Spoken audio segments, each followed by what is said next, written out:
we have this idea of what people are like, what people who are using drugs are doing. They're doing it because, they're selfish, they want to be high, they want to have fun, they don't care about anybody else.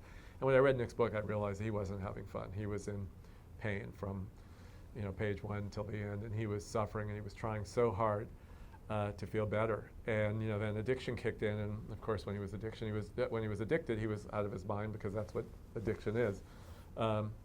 And so it was heartbreaking to read it. It was just so sad to imagine my son in those, terrible, terrible, scary situations. And it also, it's not that my heart wasn't already open. I mean, obviously I adored him and was worried, and that never changed.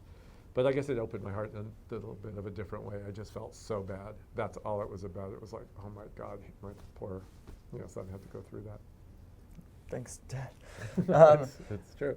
Yeah, I mean, it was similar, I guess, for me in the sense that, and different, but I guess when I was using and stuff, I don't know, I always thought that, I knew that my actions were affecting my family, but I guess I also had this sort of, I don't know, maybe I was in denial, but I thought that, my dad would be able to, kind of move on and just focus on his other family with my brother and sister and my stepmom and just kind of let me go. If you don't learn to feel the bad stuff, you can't feel the good stuff, and that's something that I did learn that throughout this whole process, because I didn't want to feel because it hurts.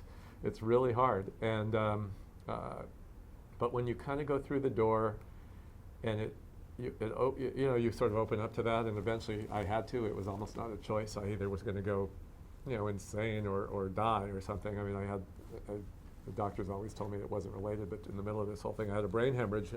Maybe that's at least a metaphor for, for shutting down and holding it all inside.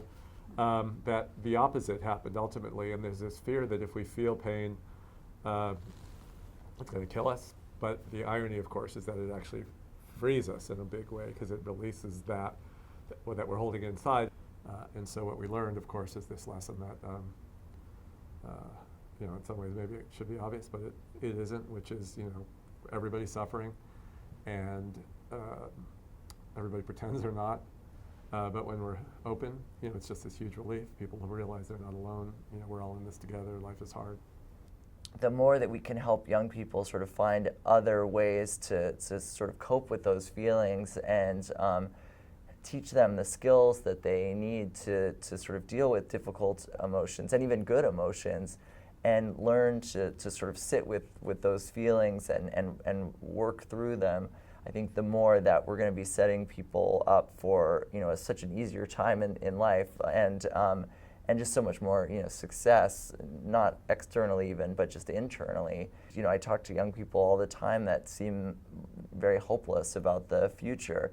So really helping young people to develop these skills in a different way, and to learn to be comfortable in their own skin and to love themselves. It's kind of the most important work that anyone, I think, could be doing right now, is giving this to a generation that feels like it really needs it.